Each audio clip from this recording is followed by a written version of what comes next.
ହରଗୌରୀଙ୍କ ରାସ କ୍ରୀଡ଼ା ଏକାମ କ୍ଷେତ୍ର ମହାତ୍ମ୍ୟ। ଶୁଣୁ ସୁଧୀ ଜନେ ଶୁଣ ଦେଇ ମନ କର୍ଣ୍ଣ ହରଗୌରୀ ରାସ କ୍ରୀଡ଼ା ବିଷୟ ବର୍ଣ୍ଣନା। ବିନ୍ଦୁ ସରୋବରେ ଜଳ ପ୍ରତିଷ୍ଠା କରିନ ରହିଲେ ଶଙ୍କର ଘେନି ତହିଁ ଶିବଗଣ। ଯେଉଁ ଦିନୁ ଯେ ସ୍ଥାନରେ ବାସ କଲେ ହର ସେ ସ୍ଥାନର ନାମ ହେଲା ଭୁବନେଶ୍ୱର। ପାର୍ବତୀଙ୍କ ନାମ ହେଲା ଭୁବନେଶ୍ୱରୀ। ଦୁଷ୍ଟ ଦଇତ ନିଧନ କଲେ ଅସୁମାରୀ।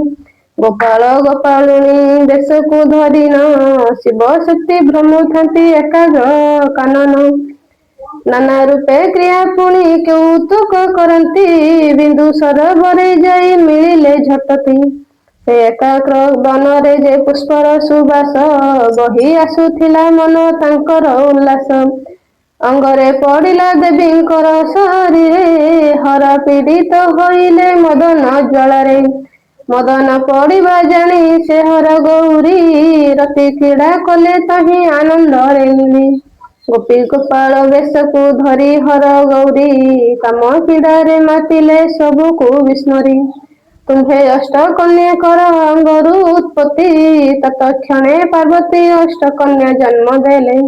ନିଜେ ପାର୍ବତୀ ସେ ଅଷ୍ଟ ପୁରୁଷ ଦେଖିଲେ ସଦାଶିବଙ୍କୁ ବୋଲନ୍ତି ଜଗତର ମାତ। ଅଷ୍ଟ ପୁରୁଷ ଅଙ୍ଗରୁ ତୁମ୍ଭେ କର ଜାତ। ଶୁଣି କରି ସଦାଶିବ ଅଷ୍ଟ ପୁଷ୍ପ ଭର ଆନନ୍ଦ ହୋଇ ଅଙ୍ଗରୁ କରିଲେ ବାହାର।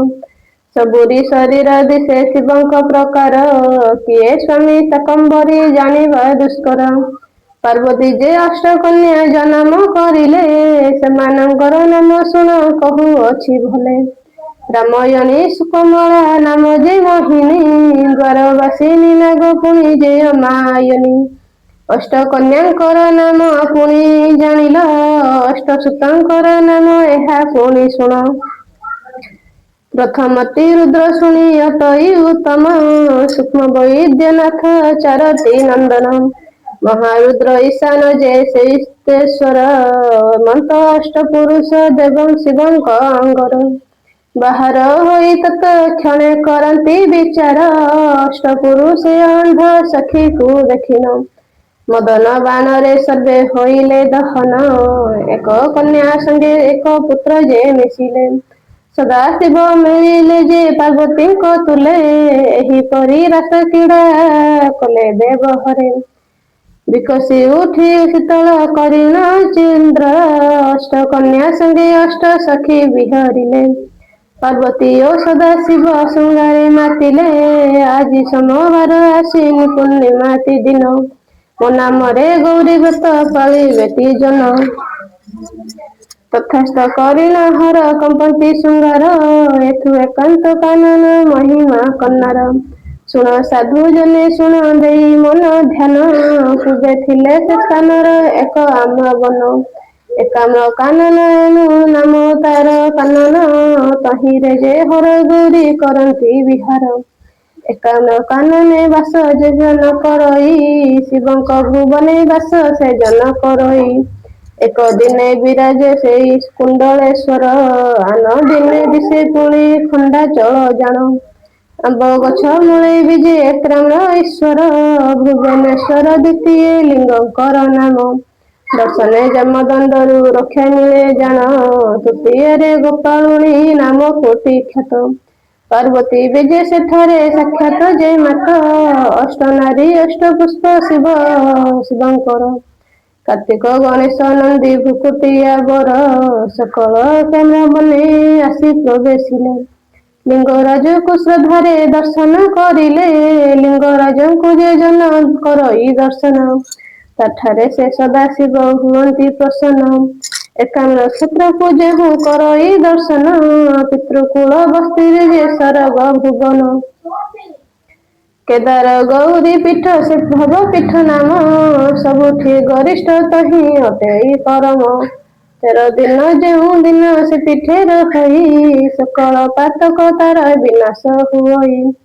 ଆଉ ଏକ କଥା ଶୁଣ ଶୁଣ ସାଧୁ ଜନ ସୂତରେଶ୍ୱର ନାମରେ ଅଛି ଏକ ସ୍ଥାନ।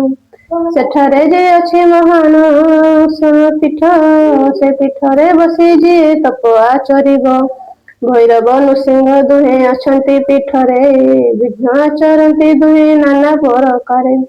ଲିଙ୍ଗରାଜ ଈଶାନରେ ଗୋପାଳୁଣୀଛନ୍ତି, ମନ୍ତ୍ର ସିଦ୍ଧି ହୁଏ ତପ ଜ୍ୟେଷ୍ଠ କରନ୍ତି। ବୈଦ୍ୟନାଥ ସେ ସ୍ଥାନରେ ଛନ୍ତି ବିଦ୍ୟମାନ, ମହାପୀଠ ନାମରେ ନାମିତ ଯେ ସ୍ଥାନ। ଚିତ୍ତ ଶୁଦ୍ଧି କରି ଯେ ବସଇ ଯେ ସ୍ଥାନ, ଶିବ ନାମ ଧରି ପାଏ ଏ ଯେ ଅଭୀଷ୍ଟ ଫଳ। ଆଉ ଏକ ତୀର୍ଥ କଥା ଶୁଣ ସାଧୁ ଜନ, ଆନ ମନା ହୁଏ ନାହିଁ ଡେରି ଥାଉ କନ। ଏ ପୀଠର ବସା କରି ବାସ ଯେଉଁ ଜନ, ସର୍ବଦା ସଦା ଶିବଙ୍କୁ କରଇ ଦର୍ଶନ। କାର୍ତ୍ତିକ ମାସରେ ପୁଣି ନିତ୍ୟ ସ୍ନାନ କରେ ନିତ୍ୟ ପାପ ନାଶିନୀ କୁଣ୍ଡରେ। ସକଳ ପାତକ ତାର ହୁଏ ଯେ ବିନାଶ, ସଦା ଶିବଙ୍କ ଦର୍ଶନେ ଫଳ ଯେ ଅଶେଷ। ଗଙ୍ଗେଶ୍ୱରଙ୍କୁ ଯେ ଜନ କରଇ ଦର୍ଶନ, ଶିବ ଗଣଙ୍କ ସଙ୍ଗରେ ହୁଅଇ ସମାନ।